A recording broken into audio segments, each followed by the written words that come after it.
Here, Maharaj. Thank you. My apologies for being slightly late. I was just having an internet issue here. It's okay, Maharaj. So, dear devotees, thank you all for being here today. We are very, very much blessed. Today we have His Holiness KESHAVA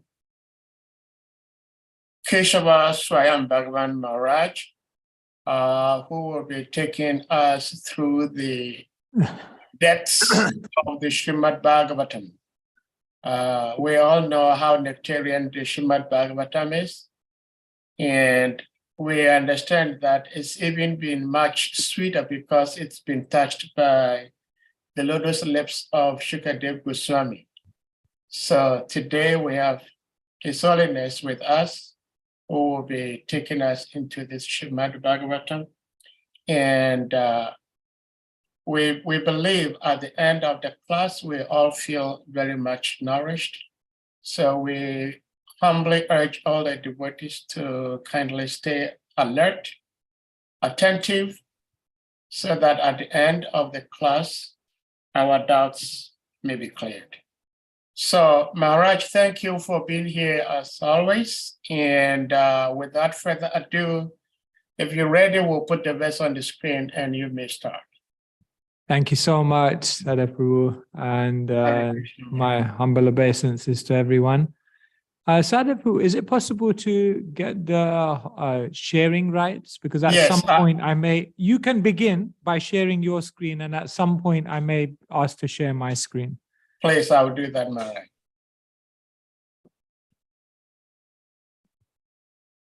Om Namo Bhagavate Vasudevaya. Om Namo Bhagavate Vasudevaya. Om Namo Bhagavate Vasudevaya.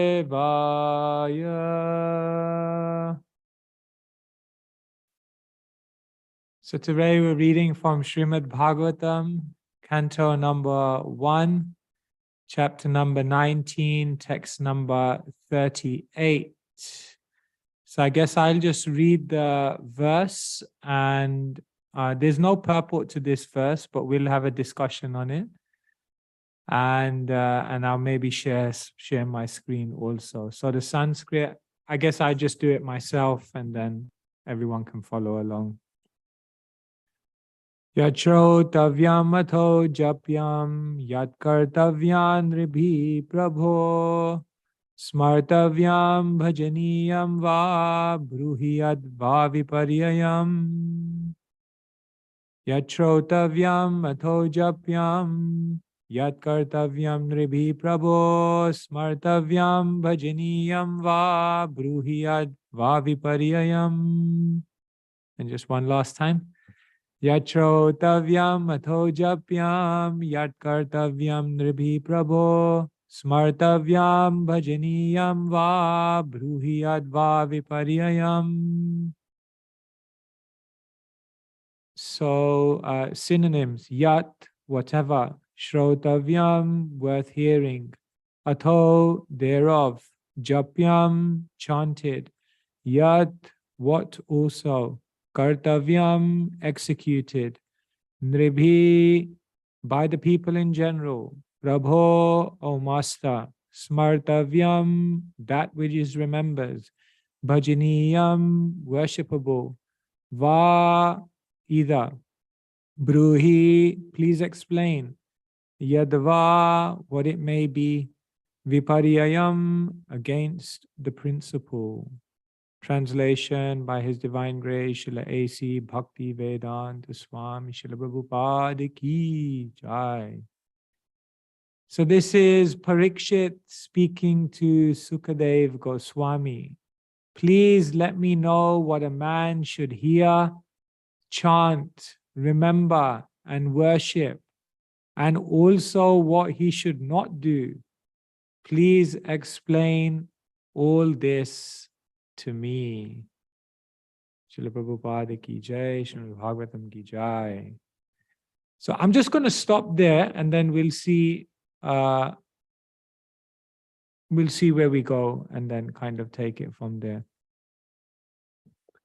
Om Jnanatimirandhasya Jnananjana Shalakaya Chakshur Unmilitam Yena Tasmai Shri Gurave Namaha Shri Chaitanya Manobhishtam Stapitam Yena Bhutale Swayam Rupa Kadamayam Dadati Swapadantikam Vandeham Shri Guru Shri Yuta Padakamalan Shri Gurun Vaishnavamscha Shri Rupam Sagrajatam Sahagana Raghunathanvitam Tam Sajivam Sadvaitam Savadhutam Parijana Sahitam Krishna Chaitanya Devam Shri Radha Krishna Padan Sahagana Lalita Shri Vishakanvitamscha He Krishna Karuna Sindhu Dinabandhu Jagatpate Gopesha Gopika Kanta Radha Kanta Namostute Tapta Kanchana Gaurangi Radhe Vrindavaneshwari Vrishabhanusute Devi Pranamami Hari Priye Vancha Kalpatarubhyascha Kripa Sindhubhya Evacha Patitanam Pavanebhyo Vaishnavebhyo Namo Namaha Shri Krishna Chaitanya Prabhu Nityananda Shri Advaita Gadadhar Shri Vasadi Gora Bhakta Vrinda Hare Krishna Krishna Krishna Hare Hare Hare Rama Rama Rama Hare Hare Srila Prabhupada Ki Jai ISKCON Africa Ki Jai. We are reading from the Srimad Bhagavatam, dear devotees, and we've come to practically the conclusion of Canto number 1. And before we discuss today's verse, I want to share with you something very, very interesting. That I think will get you thinking. For one moment, I just want all of us to reflect on. Oops, Krishna. Sorry, give me 1 second. For one moment, I just want us to try and reflect on the Bhagavatam and the Gita. For a few moments, I'm just going to give you a little bit of a comparison, because when you look at the Bhagavatam and the Bhagavad Gita, then what you're going to begin to see is that there is a great parallel between them. The Bhagavad Gita and the Srimad Bhagavatam both have an outer narrative. The outer narrative of the Gita is that Dhritarashtra is asking Sanjaya, Kimakur vata Sanjaya, what did my sons and the sons of Pandu, what did they do on the battlefield? And the conclusion of that whole thing at the end, Krishna says that wherever there is Krishna, there will always be victory. So basically, your sons are going to lose in the battle. So there's an outer narrative of the Bhagavad Gita, which is Dhritarashtra wondering what's happening on the battlefield. In the same way, there's an outer narrative of the Bhagavatam. And the outer narrative of the Bhagavatam is in the first canto. Parikshit gets cursed, and then he comes to the banks of the Ganga. And by the 12th canto, the bird, Takshaka, comes and basically Parikshit leaves the world. So that's the outer narrative. Can you see both of the books have an outer narrative? But now what's very, very interesting is that both of the books also have an inner narrative. The inner narrative of the Bhagavad Gita is that Arjuna is asking Krishna, what is my dharma? What is my purpose? What is my meaning? Now I'm confused. And at the end of the Bhagavad Gita, Krishna gives the answer to that inner narrative when he says, Sarva dharman paritya, just give up all dharma and just surrender. In the same way, the Bhagavatam has an inner narrative. In the beginning, Parikshit is asking a question. And the verses that we're reading today, 39, and particularly the verse before 38, this kicks off the inner narrative of the Bhagavatam, because the question that's being posed is what is the duty of someone who's about to die? And not just that, what's the duty of someone in all times, places, and circumstances? And the final verse of the Bhagavatam concludes that inner narrative when Sukadev says, Nama Sankirtanam Yasya Sarva Papa Pranashanam. You just have to engage in Nam Sankirtan and you'll be freed from the influence. So can you begin to see how there's a parallel between the Gita and the Bhagavatam? In English, they have a saying, history repeats itself. So the way things usually happen in history, they repeat themselves. But now let me share you more parallels between the Bhagavatam and the Gita. The Bhagavatam and Gita both have a preface. Before the real conversation in both of these books even takes place, the beginning is we're just setting the scene. So if, for example, you look at chapter 1 of the Bhagavad Gita, then it's basically a preface, because all the chapter is about the armies on the battlefield. No dialogue is actually taking place here. And similarly, if you look at Canto 1 of the Bhagavatam, then it's basically a preface. The conversation between Sukadeva and Parikshit hasn't even begun yet, but we're hearing about the events leading up to that conversation. So can you see how there's a parallel? Similarly, at the end of the preface, what happens in both of these literatures is that a question is asked. And this question becomes the foundation for the rest of the literature. So the question in the Bhagavad Gita is the question that Arjuna asks in 2.7 when he says, what is my dharma? I'm confused. And in the Bhagavatam, if you look, then the question is 119:38 to 39, the verses we're reading right now. These verses are supremely important because they describe the question which the whole Bhagavatam is basically based on. But then there's another parallel. After that preface is done and after the question is answered, what we find is an immediate summary of the answer. So if you look at Bhagavad Gita, then basically the entire chapter 2, what is it entitled? Contents of the Gita summarized. And if you look at Canto 2 of the Bhagavatam, and specifically chapters 1 to 3, by the time you get to chapter 3, in those 3 chapters, Sukadeva Goswami has basically described all the philosophy of Bhagavatam. He's answered the question. Chapter 3 is entitled Pure Devotional Service. So actually, in one sense, Bhagavatam could have ended in the 3rd chapter of the 2nd canto. But Parikshit looked at Sukadeva and was kind of like, yo, I got 7 days left to live here still. I better start asking some questions so the conversation continues. And so the conversation continued. But basically, by the 3rd chapter, Sukadeva had summarized the entirety of Bhagavad Dharma. Then what happens in both of these literatures, there's another comparison, which is that the essence is found right in the middle.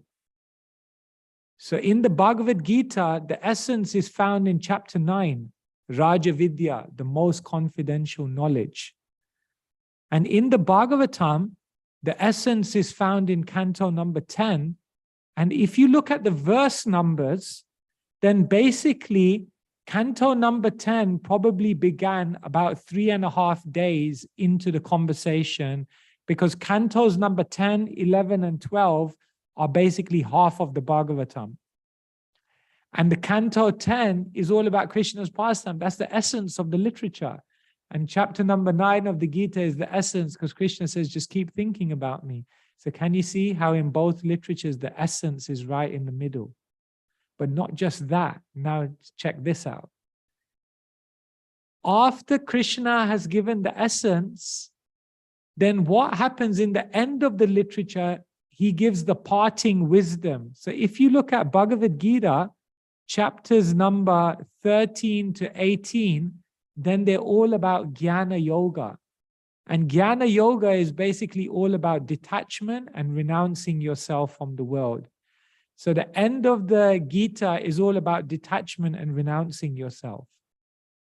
And if you look at the end of the Bhagavatam, cantos number 11 and 12, they're all actually about detachment. Because Uddhava Gita is Krishna preparing Uddhava to take sannyas. And chapter number 12 is all about Kali Yuga, encouraging us to become detached from the world. So can you see the parting wisdom is all about detachment?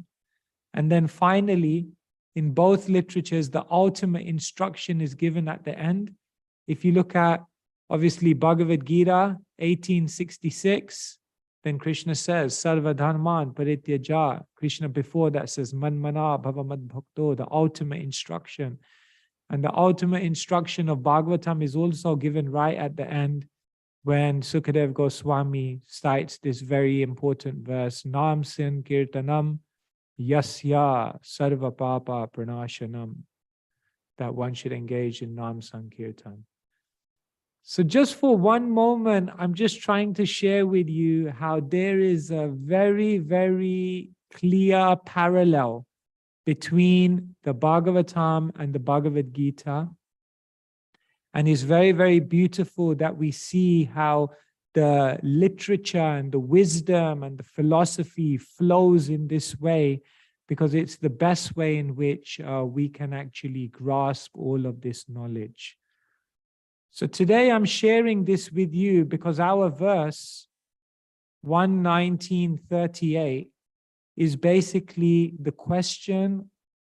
If you look at 119:37 and 38, these verses are the verses on which the whole Bhagavatam is based.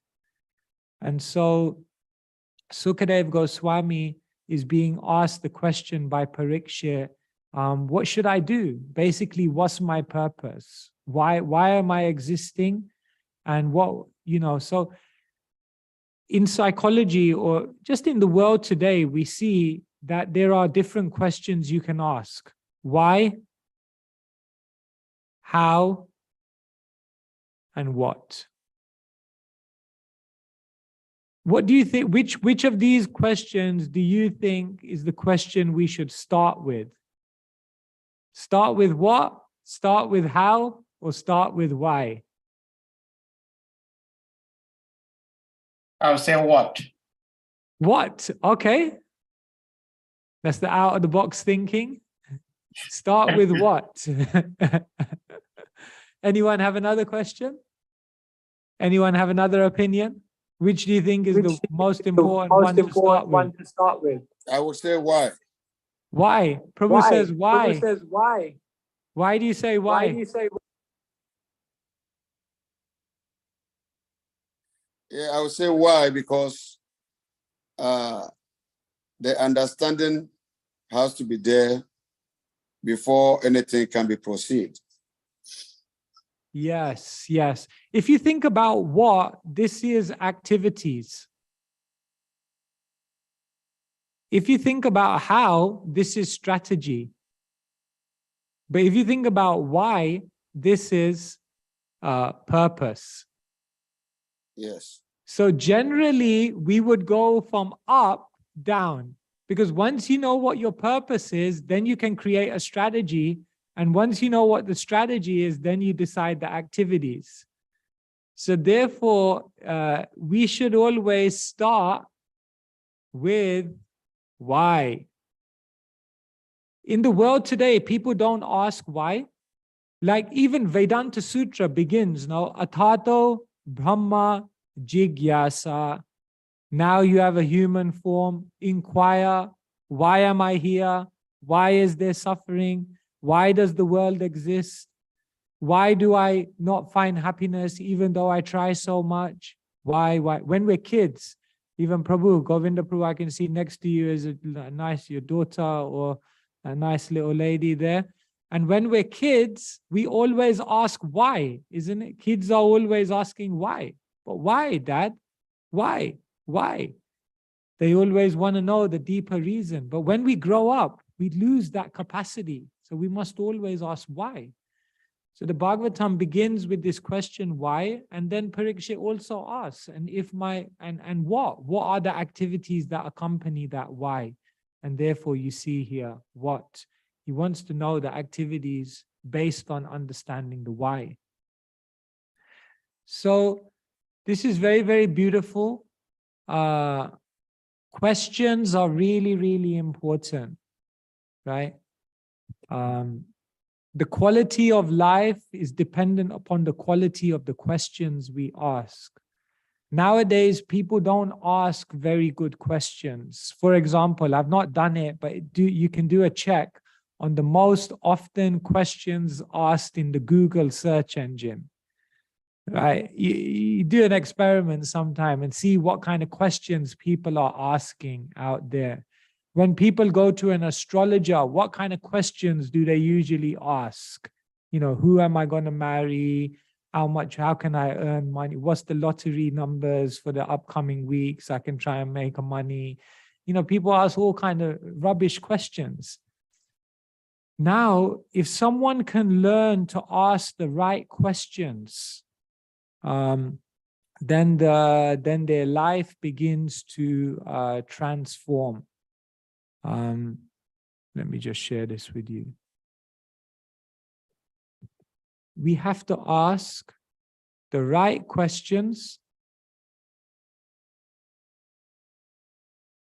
but not just that, we have to ask them at the right time,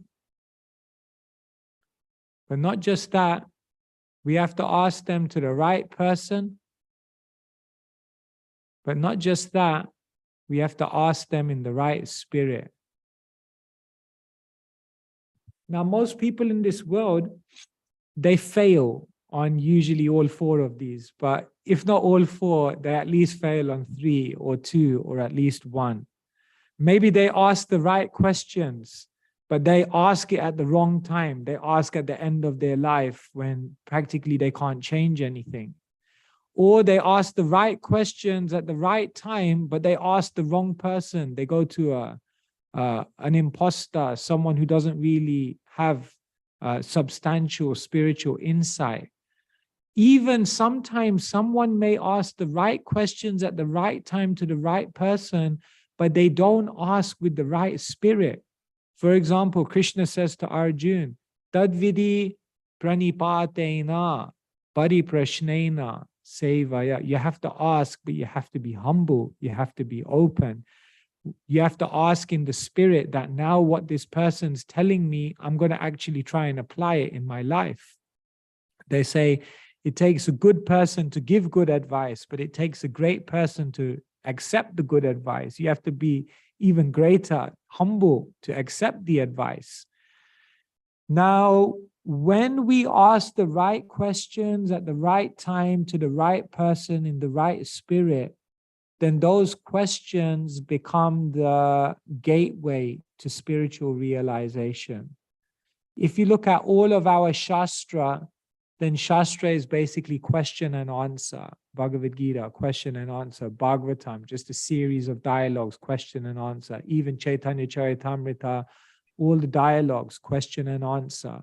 You know, even Mahaprabhu is asking Ramananda Rai questions in search of life's ultimate goal. Questions and answers are the means by which we unlock deeper truths. Because questions don't just reveal philosophy, but questions also unravel the complexity of how to apply that philosophy in our daily life. That's why at the end of every class, yes, we may have discussed so much philosophy, but now we got to have questions, because now we got to unravel the complexity of how and what I'm going to do with that knowledge to live it in my life in the here and now. And that's more difficult. So Parikshit was an incredible person because he asked the right questions at the right time to the right person and the right spirit. And therefore, they're glorified. Munayo saduprishtoham bhavad bir loka mangalam Yat krita Krishna samprashno yenatma suprasidati. The questions of the great souls like Parikshit are known as samprashno. Sam, you know, Sankirtan, Sangha, comes from the word samyak, which means complete. And prashna means question.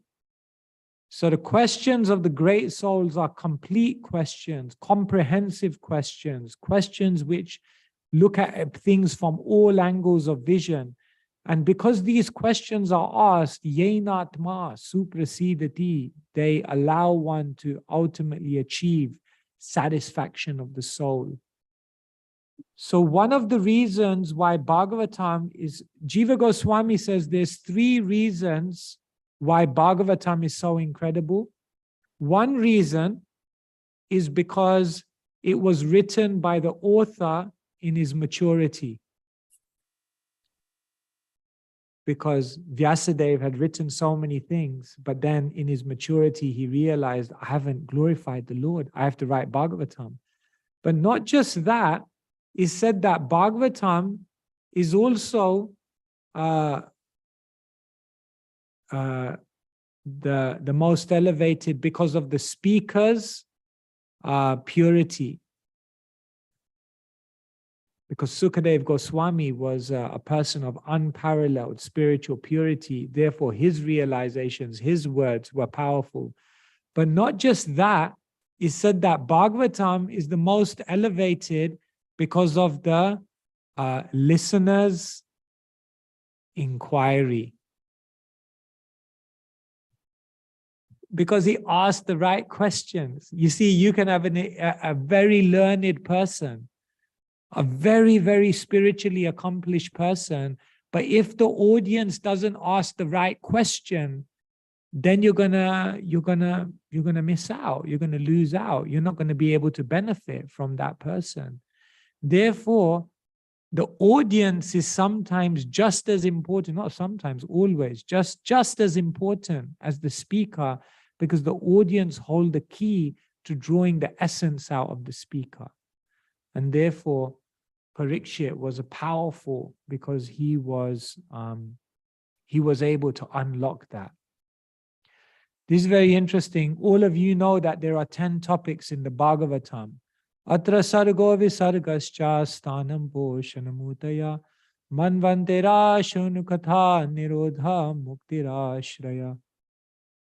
Now, Jiva Goswami says that every topic is in every chapter, it is in every canto. But Sridhar Swami, he says that there is also an emphasis. So the 3rd canto focuses on elemental. The 4th canto focuses on secondary creation. The 5th canto, or the hellish planet structure of the universe, is all about sthanam, planetary systems.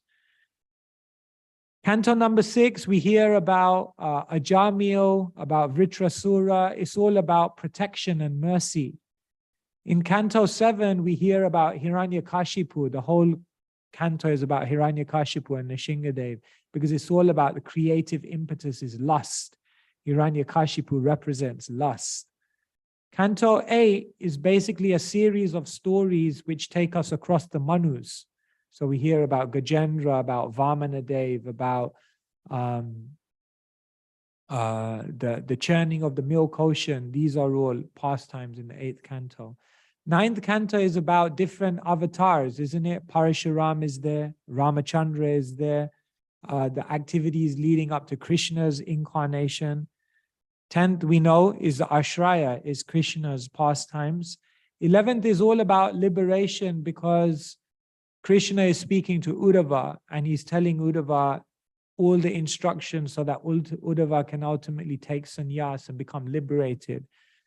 And finally, canto number 12 is all about universal dissolution, and how, ultimately everything will get annihilated, and Kali Yuga annihilates all qualities as well. So it's all about dissolution. So then the question remains, what do cantos 1 and 2 focus on? Does anyone know? Does anyone have an idea that if these 10 topics are spread across these cantos, what does canto number 1 and 2 focus on? Anyone have any ideas on the call?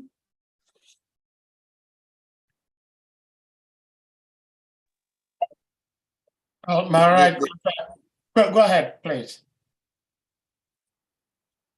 Yeah, the count to one, I would say, it focus on the ultimate goal of life.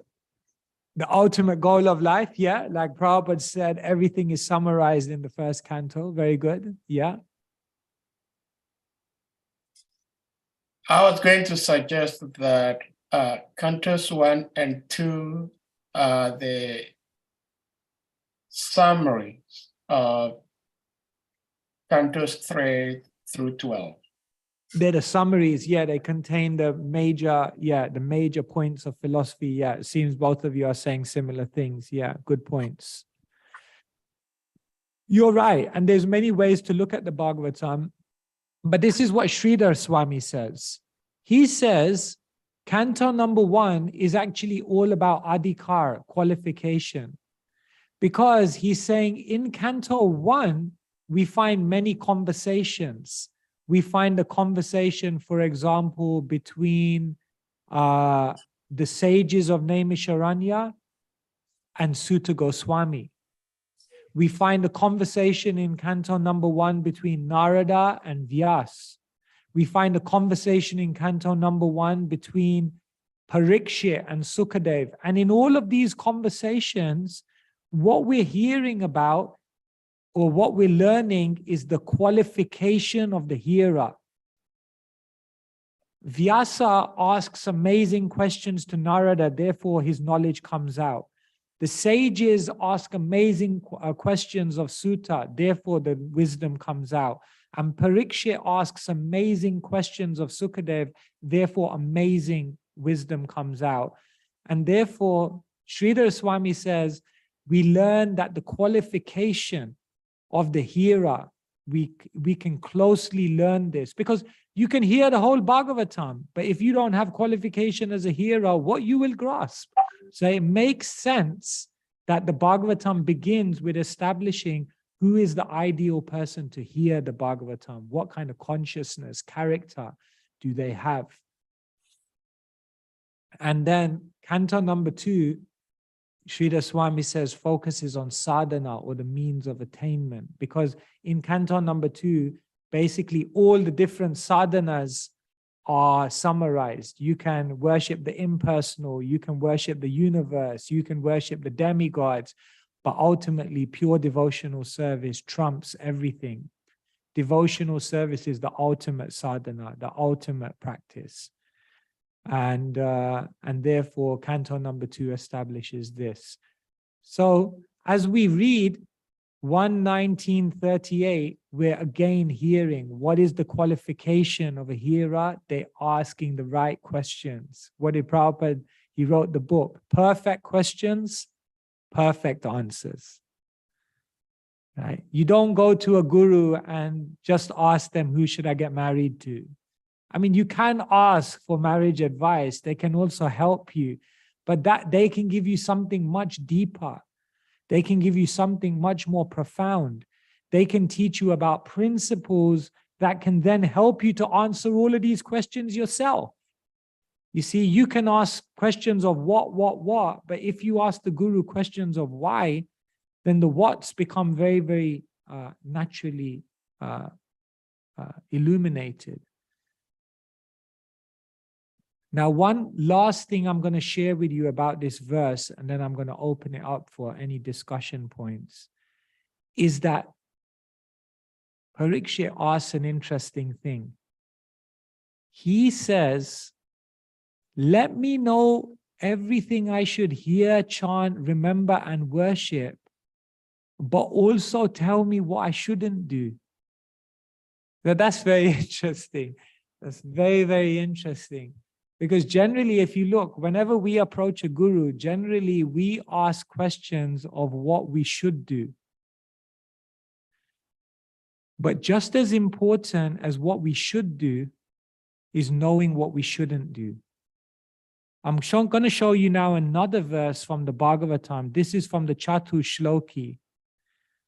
As you know, Krishna summarized the whole Bhagavatam to Brahma in 4 verses, and this is the final of those 4 verses. So you can say this is the conclusion of the Bhagavatam.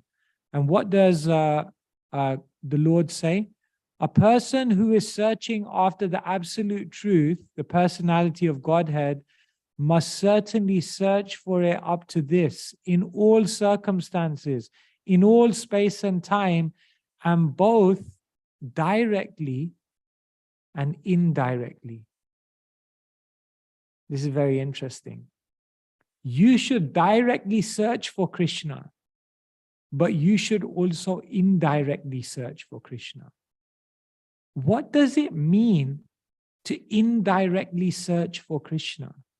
What does it mean to indirectly connect to Krishna? All of you know the answer to this.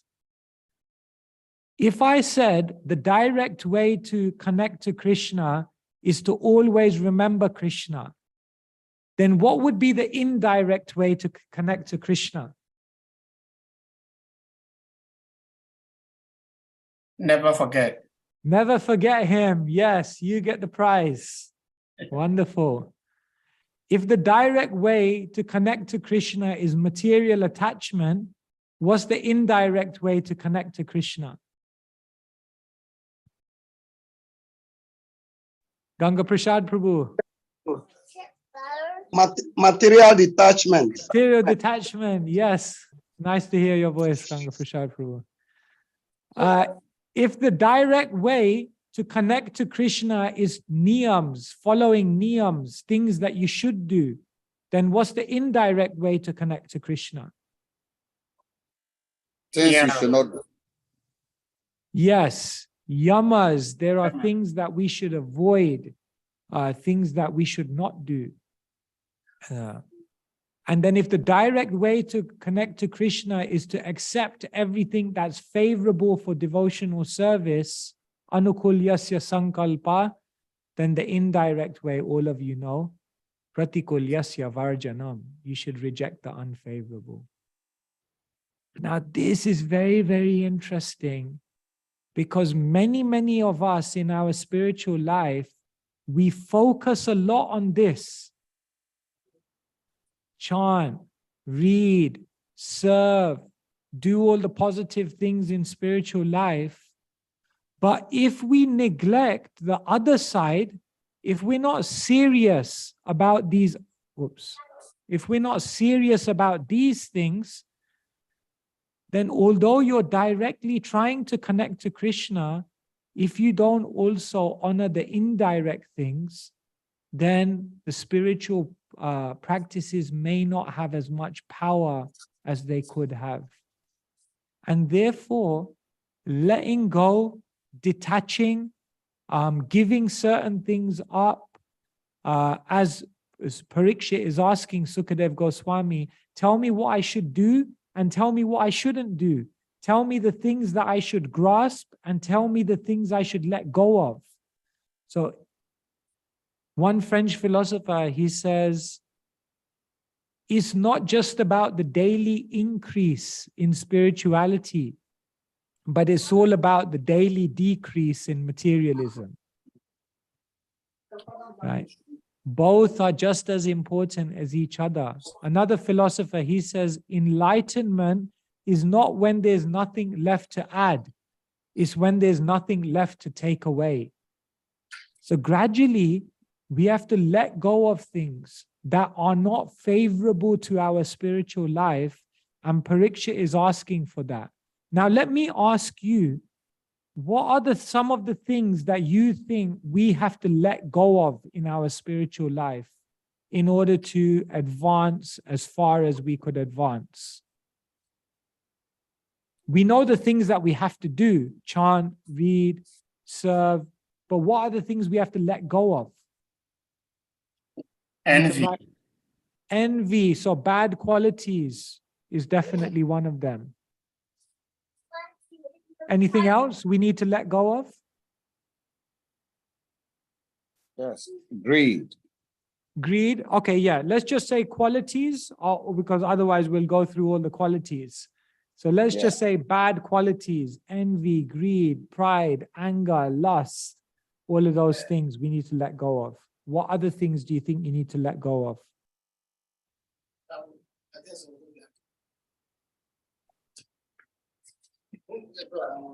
Is there anything else that you're holding on to that could be holding you back? Yeah, Rasalila Priya Mataji? I would say our own conception or misconceptions of what we think we know. Yes, mindsets About or spiritual life. misconceptions. Yeah. Yes. Mindsets and misconceptions, certain attitudes. We need to let go of those attitudes because they're not serving us. They're not helping us. Anything else? Narayani, Mataji? Hare Krishna Prabhu. Attachment. Attachments. Yeah, we're holding on to so many attachments, material attachments, things that we feel we can't live without. Very good. Anything else?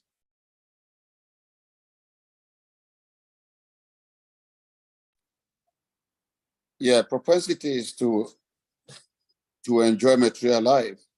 The enjoying mentality, yes. The seeing the world as though we're at the center, that everything is for our enjoyment and exploitation. Thank you, Prabhu. Ganga Prasad, Prabhu? Our false identification, ego. Yes, upadhis, our false identification and ego. I am this, I am from this country, I am this position. All of these designations. Yeah, these are the, sorry? Yeah. These are the things we have to let go of. We also have to let go of places, environments which don't serve us. Certain environments and surroundings are not good for us. We have to learn to let go. Certain people, what about that one? There are certain people in our life who are not serving us, are not helping us. We're not helping them. They're not helping us. In the world, they call them toxic relationships. We need to let go sometimes of these things. Habits. We've been habituated to doing things in a certain way. Certain situations, sometimes we need to walk away. There's a difference between walking away from something and running away from something. When you run away from something, you're leaving the situation because you're fearful, because you're lazy, because you're, because you don't want to live up to your responsibility. That's running away. But sometimes you can walk away from a situation when you're doing it consciously because you have something much greater you need to aim for. Attitudes, as someone mentioned, we have to let go of, and character traits. So much of Krishna consciousness is about letting go of many, many things. And so today, in today's class, just to summarize before I open it up and see whether there may be any questions. Number one, we talked about the comparison, the similarities between the Gita and the Bhagavatam. Then we talked about how the Bhagavatam is basically based and founded upon this question that we're hearing today that Parikshit asked Sukadev Goswami. Later on, we heard that the whole Bhagavatam, the first canto, is based on the adhikar, the qualification of the listener. Because if the listener is eager, desperate, if the listener can ask the right questions at the right time, in the right spirit, to the right person, then wisdom can flow. And then we looked a little bit closer at the question that Parikshit asked Sukadev, and specifically, very interestingly, that he asked not just what should I do, but he asked what should I avoid? What should I let go of? How should I not just directly connect to you, but how should I indirectly connect to you? And how this is such an important aspect for our spiritual life to factor both aspects in. So thank you very much for your attention. These were just some thoughts I wanted to share with you. And I can now open it up to see whether anyone may have any questions, any comments, or any practical reflections that they may want to share. Then we can have a bit of a discussion based on that. Thank you very much. Hare Krishna, thank you so much, Maharaj, for such a wonderful presentation of the Bhagavad Gita and Srimad Bhagavatam. They are just like twins. Actually, I have heard that Chaitanya Charitamrita is the postgraduate study of teachings. And because I haven't yet even started elementary, I've been avoiding reading the Chaitanya Charitamrita. But somehow or other, I chanced upon your compressed form or abridged form of the Chaitanya Charitamrita, which makes the studies of the Chaitanya Charitamrita quite convenient for beginners. So thank you so much, Maharaj, for putting Thank you, Prabhu. the book together. It's if you do not have that book, maybe you can inbox me. I can send it to you. It's a very important book. I think every devotee should have. So, Ms. Gail, please, you may unmute and ask your question. Hare Krishna. Hare Krishna, Prabhu. Thank you for this class. And please, if possible, if you can turn on your cameras, especially. Yeah, sorry, Prabhu, not possible. Okay. So a couple of comments. One is that I'm not sure if it was said, but I thought another thing that we could let go of is the 10 offenses, or actually the 11th. So that's like one of the most major impediments, I think, to our progress. So I thought to mention that.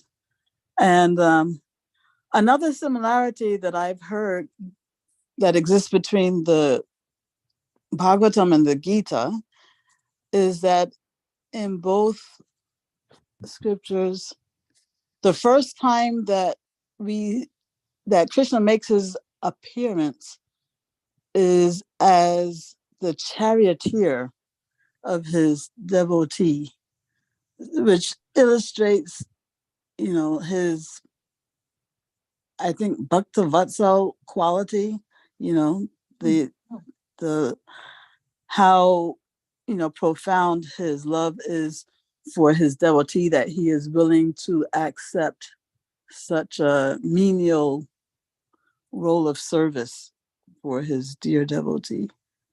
So that's just a parallel that I've always heard. Oh, wow, that's beautiful. I've never heard that before. That's beautiful, beautiful. Yes, that's very nice. I've never heard that, yeah.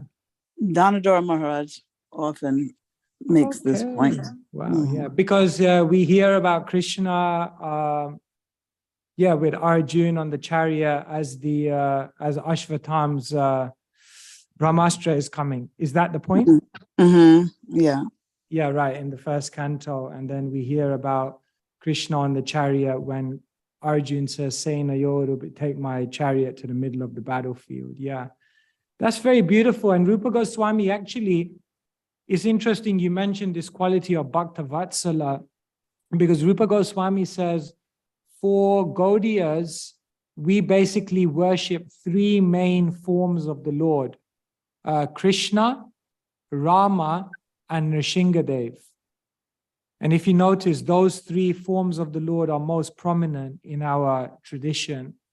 And someone may ask, why those three? And Rupa Goswami says, because in those three, there is the greatest amount of Bhakta Vatsala. Krishna's quality as Bhakta Vatsala in exchange with his devotees is very, very prominent. And so that's, the devotees always want to connect with the Lord in that mood. So that's also very, very nice. And yes, yeah, and your point of letting go of offenses, yeah, right. Because Chaitanya Charitamrita says, Bahu Janma Kare Jadi Shravana Kirtan Tabutan Apaya Krishna Pade Prema Dhan. Prabhupada quoted this verse many times, that Bahu Janma, for many lifetimes, Shravana Kirtan, you can hear and chant. For many lifetimes you can do it. Tabutan Apaya Krishna Pade Prema Dhan. But you won't get prema for Krishna if you are infested with the 10 offenses. And the root of all offenses is inattentiveness.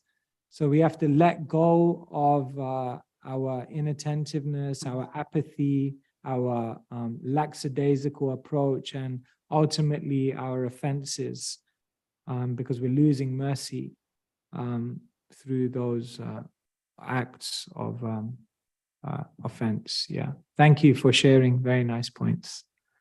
Okay, Prabhu. Thank you. Hare Krishna, thank you so much, Maharaj, and thank you so much for the question. And so this question comment, Ms. Gail. Dear devotees, please remember when we addressing Maharaj, we use the proper word that we need to use, that is Maharaj. There is difference between Maharaj and Prabhu. Please remember not to make such a mistake. This is one, do not, as we stated in the class today. Dear devotees, if anyone has a question, please. Okay, Govinda Prabhu, you may unmute. Thank you very much, Maharaj. I've been hearing your classes, your presentations practically every day. And Thank you. very, very much for your dedication to the service of Srila Prabhupada. Thank you very, very much. Maharaj, my question is, what is the best way that we can hear and actually derive the maximum benefit? What is the best way of hearing? Wow, that's a beautiful question. Beautiful question. Give me 1 second. I want to bring something up because this might help you to grasp it. Just be patient with me. Because what we find is that in the beginning of the Bhagavatam, before the Bhagavatam is recited, then we have something called the Bhagavat Mahatmya, which is a glorification of the Bhagavatam. And in that glorification of the Bhagavatam, what is given is 4 qualities of the superior hearer. And 4 qualities we should try to imbibe, which will help us to derive the kind of maximum benefit from the philosophy of the Bhagavatam. So I'm just trying to bring that up on a slide so I can show you. But I just need 1 minute, if you can give me, just to find it. We're given a metaphor of 4 different, yes, here we go. All right. So I'm just going to share my screen so you can see. I hope you can see here. Yes, ma'am. 4 qualities of the superior listeners. So the first quality of being a good hearer is you look at the Chataka bird. Prabhupada often calls the Chataka bird a thunderbird. And what it does is its special quality is it always drinks right from the source. So one of the main things will help us in hearing is we have to hear from the right source. You see, like even if we don't have urgency, if we don't have attention span, if we don't have desire or conviction when we're hearing, if we hear from someone who does, then it's somehow in a sense that because you're getting it from the pure source, there's a certain power that then empowers your own hearing. Therefore, we stress so much that the devotees should hear Prabhupada's lectures. Not just read Prabhupada's books, that's very good, but audibly hear the vibration coming from the mouth of a pure devotee, a sadhu. Then the second thing is the swan. Prabhupada always gives the example of a swan, that it can separate milk from water. In other words, the swan knows how to extract the lesson, extract the essence. So when we're hearing, we should constantly be thinking, what's the essence? What's the lesson? How does this apply to my life? In English, they say, what's the bottom line? What does this mean when I'm hearing all of this? And what do I take away to apply in my own life? Then you become a superior hearer. The parrot can repeat whatever it hears. And therefore, the good listener is able to hear and then share it with others. And when you share with others, your own hearing becomes clarified and solidified. So this is another quality of superior listeners, that they hear it with the intent to share it. You see, like when you're hearing and you have an intent not just to apply it, but think to yourself, how would I explain this to someone else? Then you hear it with a greater attentiveness. And finally, the fish, Srila Prabhupada gives the example that when a fish is underwater, then it doesn't even blink. A fish never blinks. So therefore, one of the most important things when we're hearing is not to allow yourself to be distracted. The great blessing and the great curse of Zoom is that the great blessing is we can connect like anything, but the great curse is that it can be very distracted hearing, because we're on our computers, people are around us, and we can't give our full rapt attention. So, so these are some of the qualities of those who listen with a higher grade, that they listen from pure souls, that they listen with an intent to apply it and learn a lesson for their life. They listen with a view to sharing it with others. They listen without allowing themselves to be distracted by so many things around them. They give their full heart and attention. This is one way to answer your query, Govinda Prabhu. But the science of how to become a good hearer, there's many angles we could take that question from. But today I took this angle. And perhaps on other days we can explore other aspects of being a good listener. I hope that helps a little bit. Yeah, it helps a lot. Yeah, it does help, Maharaj. Thank you very much. Yeah, see, I was thinking when you were explaining the best possible way we can hear.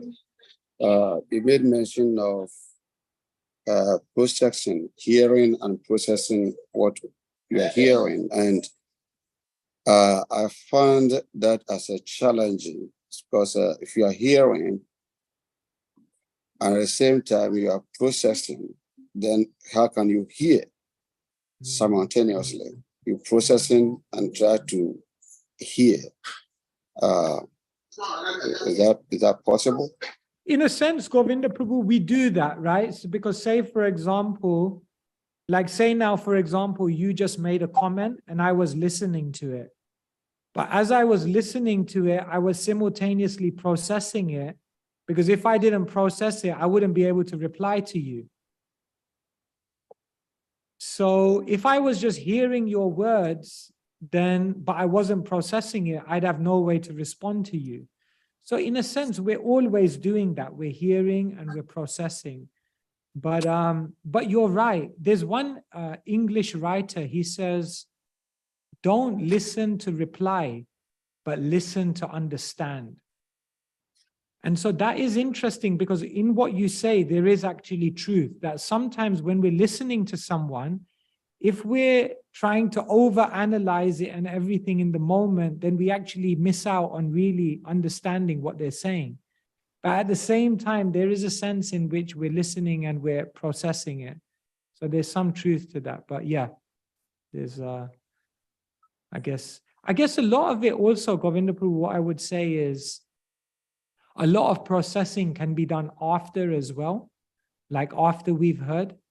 Like we often think, oh, I heard the class finished, job done. But actually, the real thing actually sometimes begins after the class, because that's when you sit down and in your own peaceful time, you can do mananam, which is deep contemplation.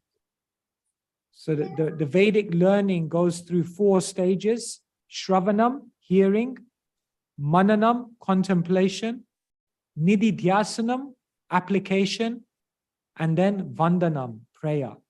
So if you do that full life cycle, then you're able to grasp the most you can from it.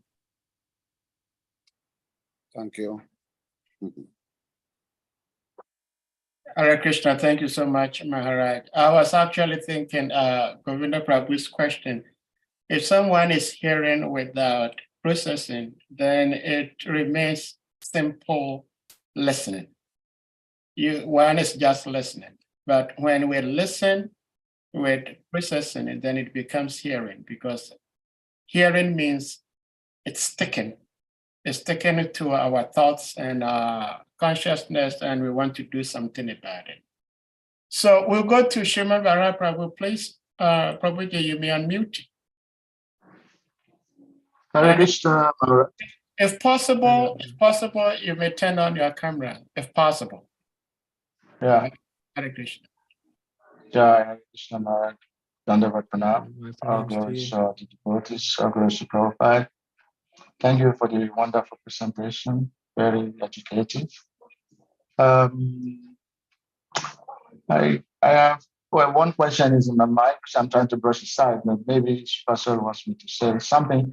When you're making that comparison about Bhagavad Gita and Srimad Bhagavatam, and then when you were talking about the conclusion of the Gita, the conclusion of especially of the Srimad Bhagavatam, then it brings to mind the Bhagavatamrita, which is supposed to be, the book. So it's supposed to be like conclusion of the whole Bhagavatam. So I was just thinking about that, but that is just at the back of my mind. Maybe if you want to say something about Bhagavatamrita. Now, the question I want to ask is about because you're giving very analytical, kind of class presentations. So it makes me, why reflecting on this. I'm remembering some of the things my guru used to teach, especially in his books, Leadership. And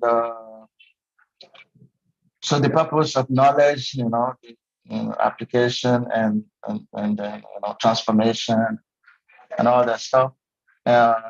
Brahmanas in the past are highly respected for their products.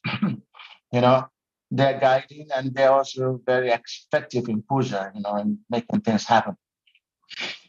And with our knowledge and with what we have, in Krishna consciousness today, I'm actually trying to put, where is our effectiveness, in terms of our relevance to the society. We have this much knowledge, and when it comes to the application in terms of, impacting the world, in terms of, what is our effectiveness, sometimes it's very hard to pinpoint, So I just want to be sure that we, maybe convince myself that we are not too much on theory, being theoretical.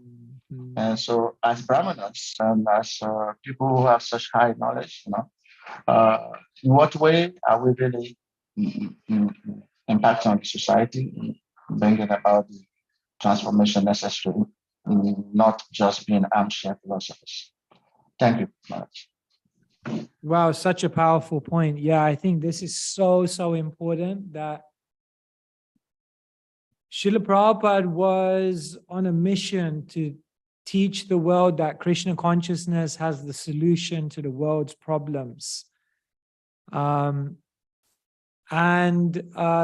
we have to provide the world with some real answers. If tomorrow someone puts a mic in front of one of our leaders and says, if you guys were in charge of the government, what would you do to improve the economy? Or what would you do to solve the environmental crisis? Or what is your opinion on global conflict and how to overcome it? What practical steps would you implement in order to deal with crime, then we should have something to say.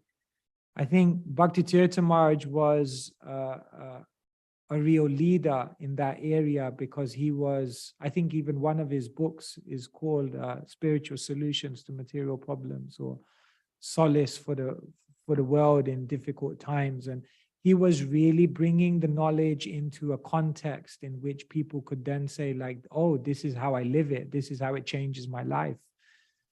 And so I think that's one of the challenges for the Krishna consciousness movement, that we have a lot of good principles, that we're able to give a high level answer. Like if you remember in the beginning of the presentation, I gave the why, the how, and the what. So sometimes the Krishna consciousness movement is very good at the high level stuff. But then when it comes to the strategies and the tactics and the activities, we don't have much to say.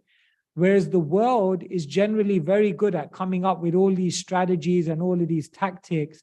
But the problem is they're not based on anything deep. And therefore those strategies and tactics don't work. I often say, if you go in bookshops today, one of the biggest genres is self-help. And what I say is that many books give you a lot of help, but they don't have much self in them. They don't tell you much about who you are really, like deeply. And some books, they tell you a lot about who you are existentially, but they don't give you much help in terms of practical advice of how to live in this world. So really the challenge of the Krishna consciousness movement is to really bring those two things together. And I really appreciate your point. That's why we need devotees who are experts in the field of economics, devotees who are expert in the fields of the environment, devotees who are expert in the field of leadership and management, who know the kind of the landscape of what's going on in the world, and they also know the Krishna conscious philosophy, and they can figure out how to bring those things together. So yeah, thank you for raising that. It's a great point. And yes, Brihat Bhagavatamrita is considered to draw out the essence of the Bhagavatam. So the Brihat Bhagavatamrita consists of two stories. The story of Narad Muni, number one, trying to figure out who got the most mercy. And the second story is the story of Gopa Kumar, who is trying to figure out what's the highest abode. And so these two form the essence of the Bhagavatam, because Narada concludes that the highest mercy was drawn by the gopis of Vrindavan and Srimati Radharani. And Gopa Kumar concludes that the highest abode is Goloka Vrindavan. And so, yes, this is the essence of the Bhagavatam. The Bhagavatam doesn't just tell you who is the Supreme Personality of Godhead. The Bhagavatam also tells you who's the Supreme Personality of Krishna. Right? The Supreme Personality of Krishna is Krishna, who lives in Vrindavan, who plays a flute, who runs with the cowherd boys and has beautiful pastimes of love. So yes, this is concluded in Brihat Bhagavatamrita. Thank you for your comment. Thank you very much, Maharaj. Thank you so much, Maharaj. Thank you for the question, Shrimad Prabhu. Anyone else with any question or comment? Rasalila Mataji, please unmute. I'm sure you may not be able to turn on your camera, so go ahead and ask your question, please. Hare Krishna Maharaj, thank you so much for the wonderful class, and also for making yourself available for us today. I know one class that you gave not too long ago was to make ourselves available, just as Sridham Prabhu did for so many devotees. So thank you so much for for being with us today. My question was letting go. A lot of times we talk about letting go, but then it's like, what do we replace it with? So for instance, in the healthcare industry, some patients who try to wean off of medications, it says, well, you cannot take pain medication for so long, but then they're left with what next? So we can't just let go without replacing. And a lot of times the Maha mantra, chanting, begging for mercy, chanting, begging for service. But then when Krishna arranges for these mercy to come through our way, it's like we don't see it or we refuse to take it. And so so when there is an opportunity to let go and then replace it with something higher, there is a tendency to sometimes reject it and say, no, this is not what I want. And so then the cycle begins of being stuck in the same pothole. And so what would your recommendation be to let go firmly and then accept the replacement that Krishna always arranges for us? So thank you. Yeah, thank you, Rasalila, Matthew. It was a great point. I mean, Rupa Goswami talks about this, right? He talks about bhoga, tyag, how it's like a pendulum, like you try to enjoy something, you get frustrated, and then you give it up. But because you don't have anything else, then eventually bhoga, tyaga. And we're not able to stay on a steady platform because you can tyaga, you can give things up. But Krishna says, raso varajam raso pyasya. If you give up the lower rasa, but you don't have a higher rasa, then you won't be fixed in consciousness. So yeah, when we let go of things, we need to replace it. Like I think this is one of the reasons why community is so important. It's something that, you know, our eminent leaders have talked about and pushed so much that we got to have spiritual community, because what happens in community is you're able to find replacements for a lot of the things that you give up. So for example, we give people up, but then we need other people to relate to. We give up certain activities and hobbies, but then in community, if we find other hobbies, and, you know, we give up certain behaviors, but in community, in exchange with each other, we learn new behaviors. So community is so, so important because it provides another world for us to live in. And therefore, like, I feel ultimately ISKCON is about community building, because when we're community building, what we're basically doing is we're creating a whole new world full of alternatives to what the world had to offer us before. And therefore, you're giving yourself a chance to remain in the spiritual energy.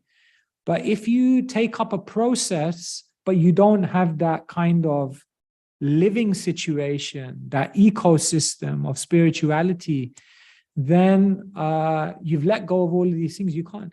I once met a Christian lady from Zimbabwe. I gave her the Bhagavatam, she read it. I gave her up to the 6th canto of the Bhagavatam, 1 volume at a time, and she read all of it. And she understood it, she grasped it. And out of the blue one day, she messaged me and she said, I can even show you the message. She said, I've never come across any theology like this ever. I've studied Christianity my whole life. I've not studied anything as deep as this. And then in the very next paragraph, she said, but I can't associate with you guys anymore because this philosophy is shaking my world. And if I pursue this philosophy, I'm going to have to give up my friends. I'm going to have to give up my society. I'm going to have to give up my whole social structure, which is based around the church. And I'm not ready to do that. And therefore, and then the amazing thing is, 5 years later, I had no contact with her. And one day I got the finances of the MAHA temple. And I noticed that she was giving £1,000 donation every year secretly, even though she wasn't practicing, because she knew this is the real thing. Okay. So yeah, I think your point is so good that unless we create community, because in community we create replacement,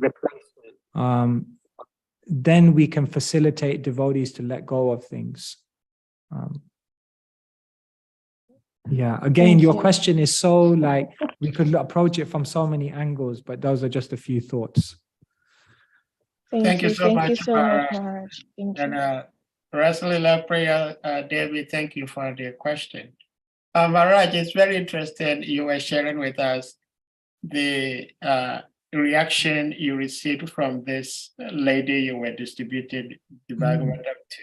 I have a similar feeling. I have had this feeling that when I become, because I think within myself that I could be a better devotee than what I am today. But I also feel within myself that if I become more serious, then Krishna may give me tougher tests. Or Krishna may even take me out of my body, and I'm not willing to get out of my body. So let me take it at a very slow pace. So I think, all right. This is just by the way. No, Harijaka Prabhu, please unmute.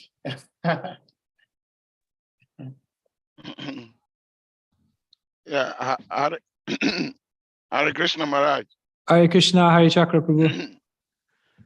All glories to you, all glories to Prabhupada, and all glories to the assembled devotees. Yeah, the question I have is like a little bit in line with what Rasalila Mataji just asked. Because I was looking at the presentation that you were giving and the things that we should let go. In my line of work, where I work, I meet a lot of people. And there is this particular homeless guy. He's homeless. He comes to my stand and he talks about detachment, how you have to detach yourself. My goodness, sometimes he can talk and I feel like everything I have learned in all these years in Krishna consciousness, this boy is spelling it out in like few minutes. So this guy is so inclined to how we have to detach from this material world. And he goes, but he doesn't even want to talk about God. So my question is, does detaching from the world and all those things that we should let go, does it necessarily help us to advance on spiritual path? Yeah, Hari Chakrapu, great question. One thing I wanted to say is just make sure you don't let go of the steering wheel, yeah?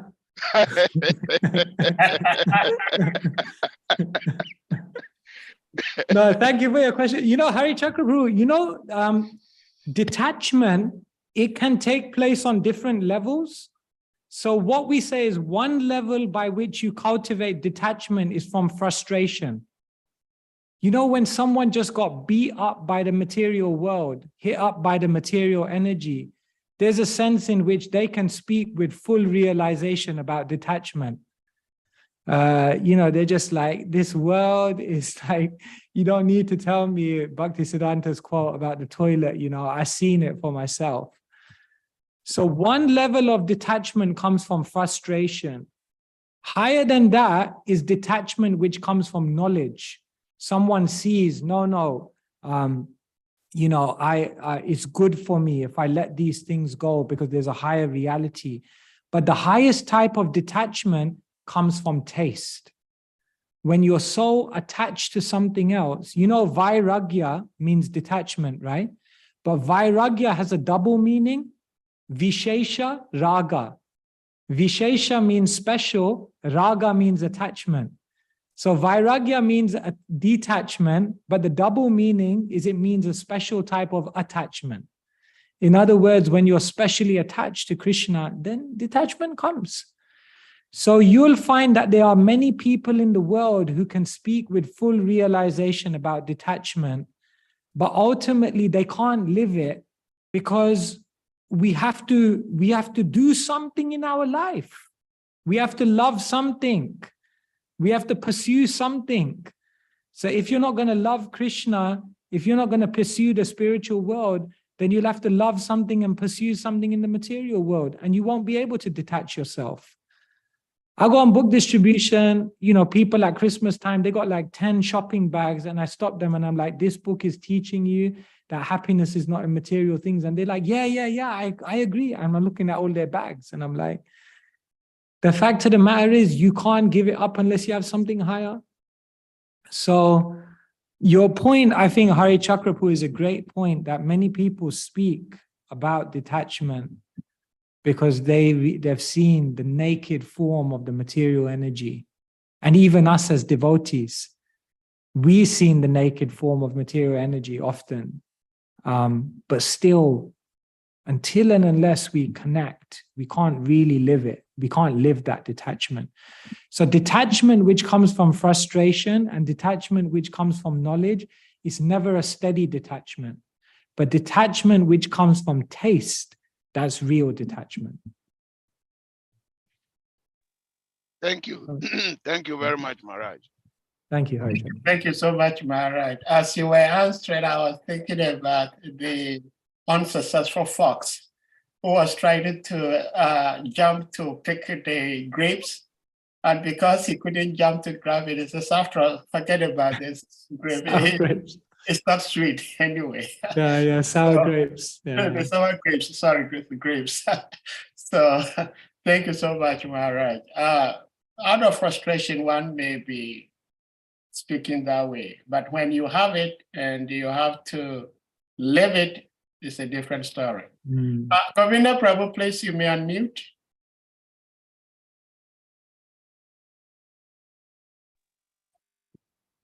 Hare Krishna, Maharaj. Thank you again.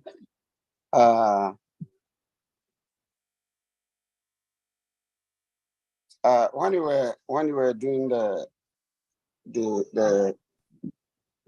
the positive and the negative aspects of detachment, attachment, happiness, distress, and you made mention of this question of remembering Krishna and not to forget Krishna. Remembering Krishna, and the opposite side of that don't forget him.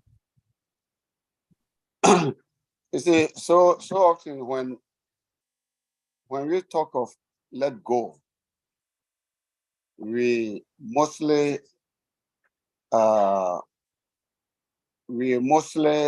think of things that people might have done to us, situations that come to us as a challenge. And so when we hear of let go, we think of let go of such things. And so as a result of that, it said we can forgive, but it's difficult to forget. So if we can let go, but it's difficult to forget. So you can let something go, but that thing has imprinted in one's mind and heart. So that attachment is still there. Even though you say, I forgive you, Mataji, I forgive you, Prabhuji, but that impression is still there on mind. Anyway, and also the other side here is that seeing Krishna in everything. You see, naturally, the living entities are made to enjoy. We are blissful entities. And so we always search for happiness. Nobody search for distress. But here we are in the conditional world, the material world. We see negative things more than the positive that is expected.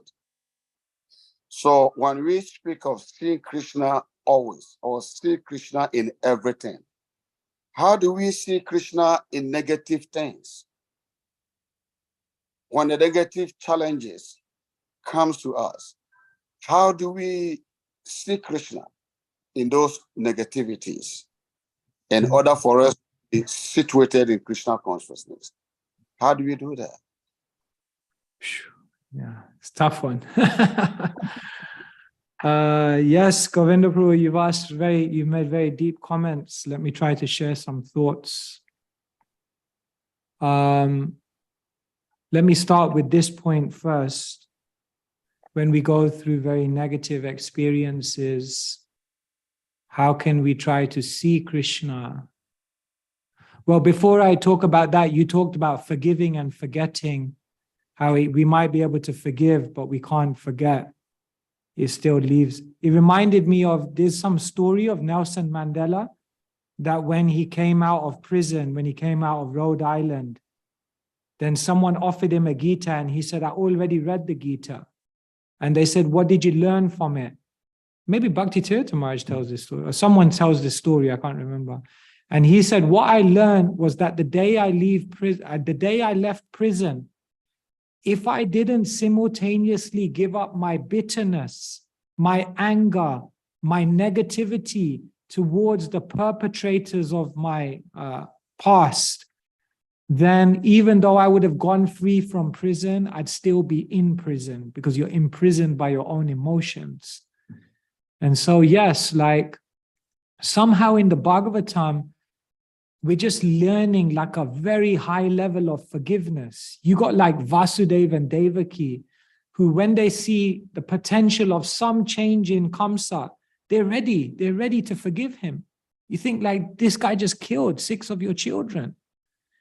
You know, Ambarish, you know, like Durvasa is just chasing him around the universe, and Ambarish just has this phenomenal level of forgiveness. It seems to me, Govinda Prabhu, that the only way we can develop this forgiveness is when we just become immersed in the bigger reality of life. Like when our vision is so bigger, when our goal is so much bigger, when we see that this life's just one chapter, but I'm aiming for eternity. And when we're captured by that bigger picture, then I think the things that happen in this world on the backdrop of eternity, no matter how difficult they are in this world, they never affect us in the same way. And therefore, I feel that, you know, like I always give the example, if I have a cup of water and you put some salt in it, it will taste salty. But if I fill this whole room with water and then you put the salt in, it absorbs it. There's no change. So our consciousness has to become as deep as the room. It has to become deep, substantial. We have to see that, you know, it's like when you see a kid playing a video game, then the kid's like, oh no, I lost, you know, and it's just like all of his emotions are coming out. And the adult is just standing behind him thinking, this is just a computer game. What's up with this kid, you know? But for the kid, it's like they invested the totality of themselves into it. So it's like that. We're playing a computer game. This life is a flash in eternity. We're here today, gone tomorrow. And then another life, you know.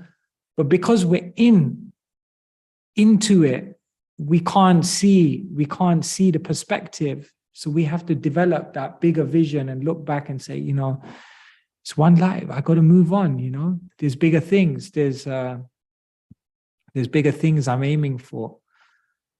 And I know that just sounds like a very transcendental answer, but ultimately we have to become transcendental, because that's the goal of the Krishna consciousness movement, that we have to become so deep in our vision that everything of this world, when we frame it on the backdrop of eternity, we just have a different perspective to other people.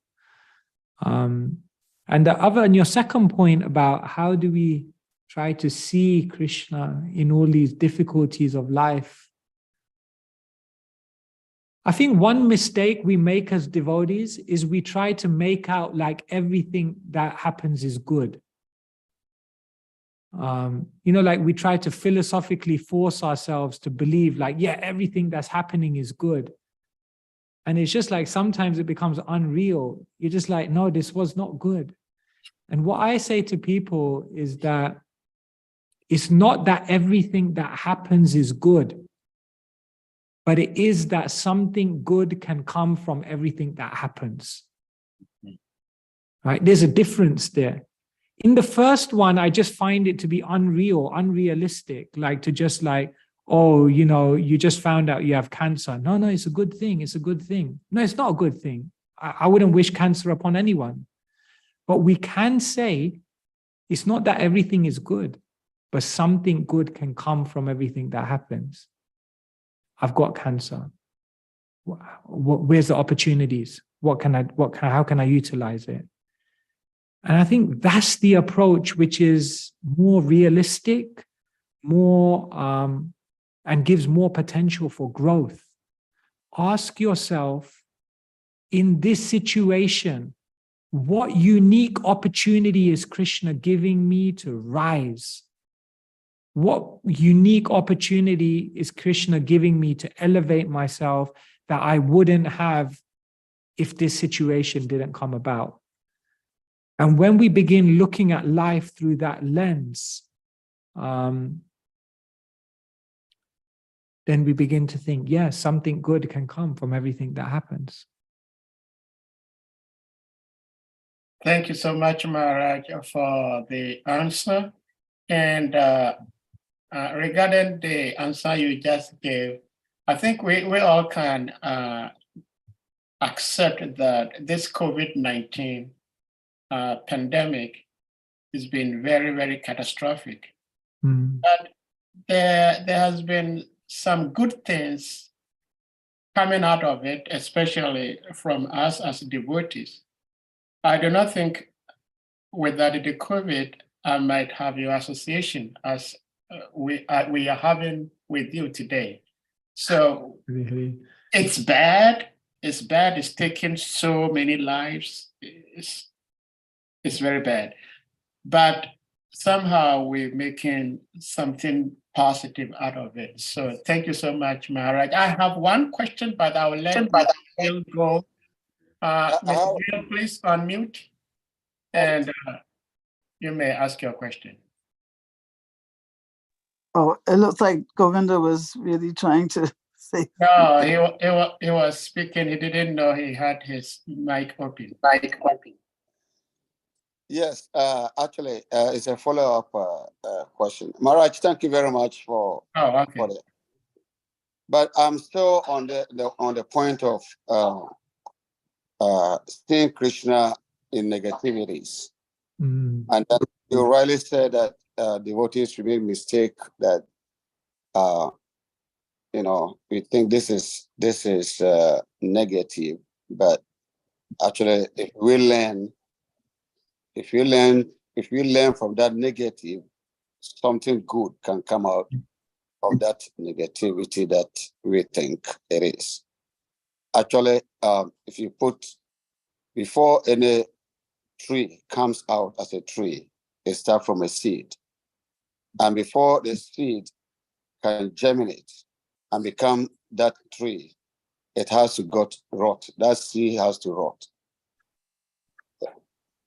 So if you see that rotten seed and you think it's just rotten, so it's bad, then that means you are falling short of certain knowledge. Definitely. So, yeah. So yes, that is true. Something good can always come out from anything bad. But how do we then see the hands of Krishna in that something bad? Yeah. That is the aspect I would like you to address. How do we see it? Because Krishna says, there's nothing can move. There's nothing that can move without my. How do we see Krishna? Yes. Parikshit saw Krishna. He said, today Krishna has come in front of me in the form of a curse launched from the mouth of a Brahmin boy. When Parikshit got cursed, he saw that was Krishna. How do we see Krishna? I think we see Krishna through Krishna's words. We see Krishna through Krishna's devotees. We see Krishna through Krishna's name. We see Krishna through prayer to Krishna. In other words, these are the means by which we detect how Krishna's hand is behind everything. Therefore, we must always be in contact with the wisdom. We must always be in contact with the holy name. We must always be praying to Krishna, dialoguing with Krishna, speaking with Krishna. Therefore, we have to be around devotees who are connected to Krishna, who help us channel the will of Krishna, understand the will of Krishna. So Prabhupada creates a whole network for us, no? Like how we begin to see Krishna. One devotee, they asked him, like, have you seen Krishna? He said, I don't know if I ever seen Krishna's face, but I see his hand every single day. So that was very nice because we begin to see Krishna's hand. When we're close to the Shastra, when we're close to the holy name, when we pray, when we're in a prayerful mood, when we're around devotees who are close to Krishna, then Krishna becomes visible even to us who are unqualified. So, yeah, and your point of the seed, I really like that. Like, one of the biggest problems in life is we judge things in the moment. We judge things in the moment. When actually we just need to step back and understand there's a life cycle going on here. And this is one snapshot of that life cycle. The caterpillar is struggling to get out of the cocoon, struggling. But all of that struggle to break open the cocoon means that when it becomes a butterfly, its wings have become strong enough so that it can fly in the sky. It has to struggle to open the cocoon to make that strength in the wings so it can fly. So Krishna wants us to fly. And therefore, some struggle. Thank you, Govinda Prabhu. Very nice points. Thank you, Maharaj. Thank you. Hare Krishna Maharaj. So we go back to Miss Gail. Please unmute. Thank you. Hare Krishna Maharaj. Yeah, just a couple things. Well, to follow up also on this discussion about how to recognize Krishna's hand. Yeah, I mean, I certainly agree with all the different ways in which you mentioned. But I was also thinking that, you know, as we advance in Krishna consciousness, you know, not only, you know, the symptoms are, or a couple of the symptoms are that our material attachments decrease, but another symptom is that our ability to see Krishna everywhere, that increases. So I'm just thinking that, you know, that ability to see Krishna's hand might just come with devotional maturity, isn't that? Yeah, definitely. As like we're clouded right now by anarthas and upadis. And by the process of bhakti, that those anarthas and those upadis begin to clear. And as they begin to clear, then our vision becomes much more clear and connected to Krishna. So yeah, definitely with spiritual maturity comes more vision of Krishna because we're less clouded by anarthas and upadis. Mm-hmm. Mm-hmm. Okay, yeah, another thing I wanted to follow up on is this thing where we say that, well, the way I normally hear it is, you know, it's unrealistic to be grateful for everything, but we can be grateful.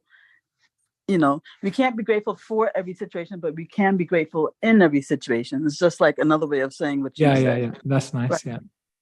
So my question though is that Krishna is all good and all loving. There's nothing, he is the embodiment of benevolence, right? So I'm just wondering if we should even say that bad things do happen, you know, as if the things that happen to us are meant for our ultimate good, can we really say that those things are bad? Even cancer, you know, so when we say bad, I just feel like we're saying they're bad because they feel bad.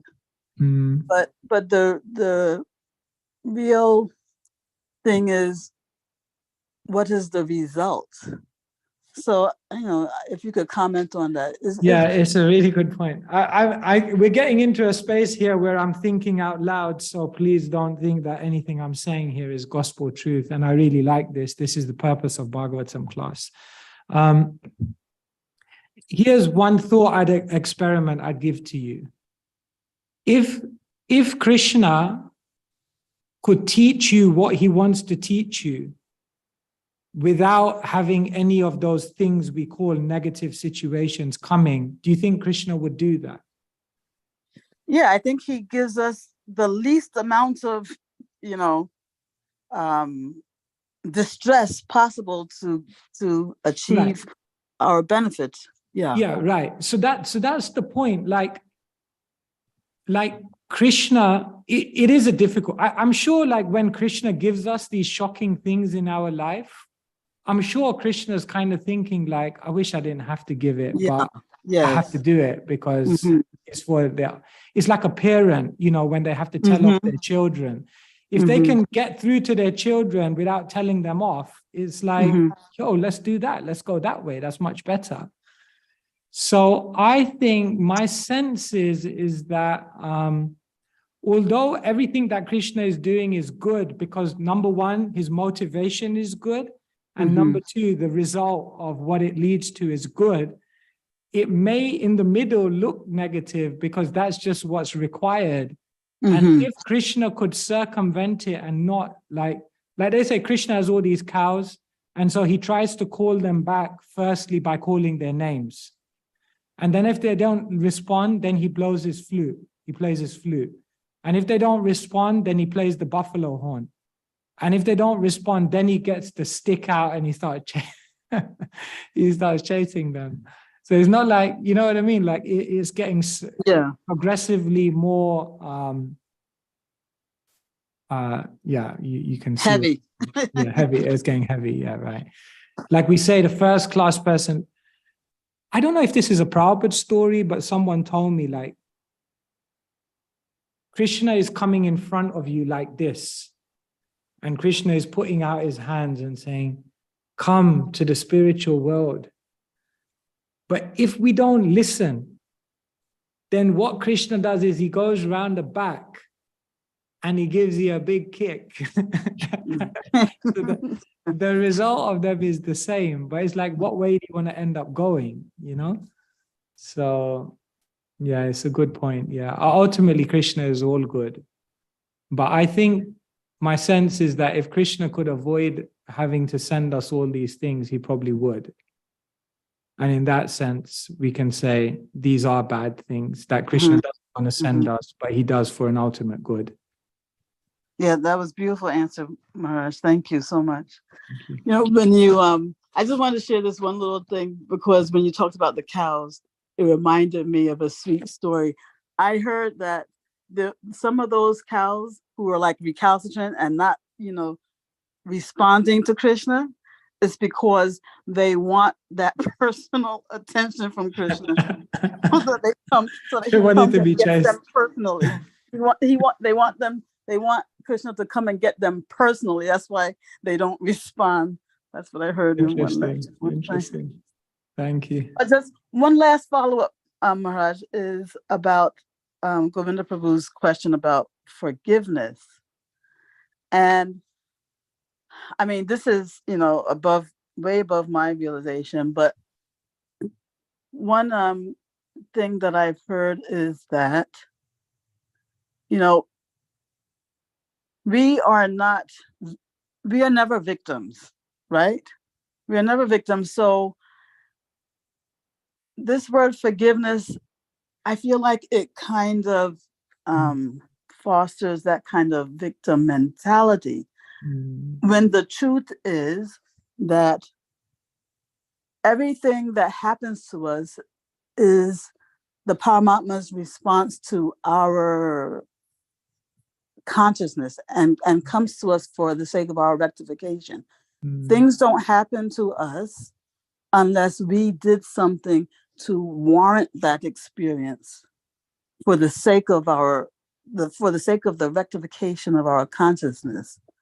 So the people who are the perpetrators in our lives. They are merely instruments, but we are actually the original cause of, the quote unquote crimes that are perpetrated against us. And so if we can look at the quote unquote injustices that we have been subjected to from that perspective, understanding that it is my own consciousness that attracted that, and the other person is just, Krishna's instrument for, bringing me the reaction that my consciousness attracted, seeing ourselves as the problem, basically, more than the other person. I feel like that might aid the forgiveness process. Like I said, that's way above pay grade. Yeah, that's high. That is high. I mean, but what you're saying is it's there in the Bhagavatam, because when the bull is, is injured and Pariksha asks, who did this to you? Then the bull Dharma makes that statement. The Dharma says that if I identify the perpetrators of this as the cause of my misery, then I'm going to get the same reaction as them. Exactly. So what you're saying is there in the Bhagavatam, and as you said, it's very, very high. In one sense, what do we have to forgive? Because what you're saying is that everything is coming to us. It's not random. It's connected to something we need to go through. So, and others are just the messengers of that karma. Yeah, that's the highest understanding. Although the Bhagavatam does also use the word forgiveness, like a symptom of bhava is forgiveness, right? Shantir avyartha kalatvam, an extreme level of forgiveness. But I would sense in the sense of a pure devotee, Prabhupada says this, like Haridas Thakur, like he said that the pure devotee forgives before the crime has even been created. So to me, that sounds like when we're talking about forgiveness, although we're kind of framing it that this person did something and I forgive them for it, I think forgiveness really means to understand that I needed to go through this, and I accept that. I think that's what real forgiveness is. It's not really about the other person, because as you said, they're just the messengers. So yes, yeah. So Hare Krishna, thank you so much, Maharaj. We have two hands up, Maharaj. I think you are in the UK, right? I am in the UK. But yeah, I guess I'll have to wrap up in 5 minutes because. In 5 minutes, yeah. Okay. All right, I had something to say, but I will give up on my question. We'll go to Jana Vatsala. Jana, please unmute.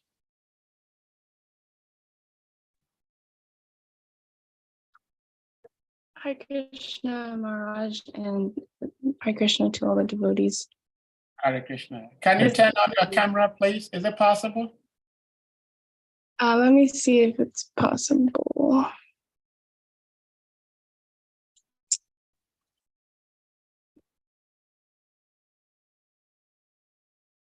Lucky. Giriraj Maharaj will say, turn on your camera so we can see your lotus faces.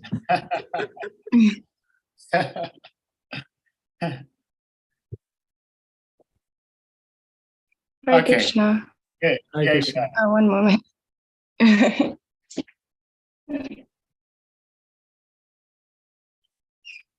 All right, if your camera is giving you troubles, just go ahead and speak. Okay. So I had a few things, and I see that we're almost out of time. So one of them is too big of a pot that I will not open. And unless I want to leave it with people to think about. But thank you, everyone. And whenever Govinda Prabhu mentioned, let's see, the question about negativity, immediately my mind was trying to define what is negative, right? Like, yeah, like what's the definition for that? And I had been researching value recently, and I had a paper overview of the Schwartz theory of basic values from college, and it differentiates how values relate to attitudes, beliefs, traits, and norms to find, like, yeah, how you can differ each of those definitions. And one sentence there said, there's a few sentences just might summarize my point. When trying to explain why individuals behave as they do, people often refer to attitudes, beliefs, traits, or norms. A crucial way in which each of these concepts differ from values is that it varies on another scale. It's measured differently. I didn't want to read that part. So attitudes are evaluations of objects as good or bad, desirable or undesirable. Attitudes can evaluate people, behaviors, events, or any object. And they vary on a positive and negative scale. So basically, when we say something negative, it's coming from attitudes, and values underlie our attitudes. They're the basis for our evaluation. So basically, I had highlighted this quote after that. We evaluate people, behaviors, events positively if they promote or protect attainment of the goals we value. We evaluate them negatively if they hinder or threaten attainment of these valued goals. So basically, negative, that word comes from like when like an attitude comes up that's like based on like a divorce from our values. So I feel like when we talk about what's negative, it's seeing Krishna there is like seeing how that negative item is showing a divorce from values, like spiritual values. Say like kind of like how this world is a mirror, a perverted reflection of the spiritual world. So I feel like what's happening is like we're seeing, oh, there's an absence of something I value. Hope I expressed that right. I think that's what I was thinking. Yeah, no, I think you're right. I mean, just today's conversation has really got me thinking, those 2 points about what is actually a bad thing, and why we label things as bad, and how relevant that is to label things as negative things. And I'm going to think more about that. And the second point on forgiveness, and in what sense do devotees forgive? If in the highest sense we understand that everything that happens is coming from Krishna for my betterment.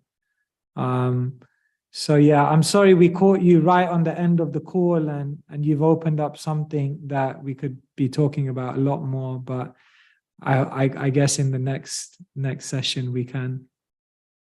Thank you, and sorry to cut that comment very, very short. I mean, it deserved more exploration, but it's 5 o'clock here in the UK. Yeah. I have to move. Thank you so much, Maharaj. Dear devotees, this is the book I was making a reference to, Chaitanya Charitamrita Compact. If you don't have it, please, you should try to have it. It's a wonderful book. It's available online. If you go to KESHAVASWAMI.com, you can download all the books online. Okay. Yeah. Thank you so much, Maharaj. KESHAVASWAMI.com. I hope you heard Maharaj. Dear devotees, please kindly bear with us that Maharaj has to go. He has other engagements, so we're going to request all of you to kindly unmute, and we all chant the loudest Hare Krishna Maha Mantra to express our appreciation. Hare Krishna, Krishna Krishna, Hare Hare, Hare Rama, Hare Rama, Rama Rama, Hare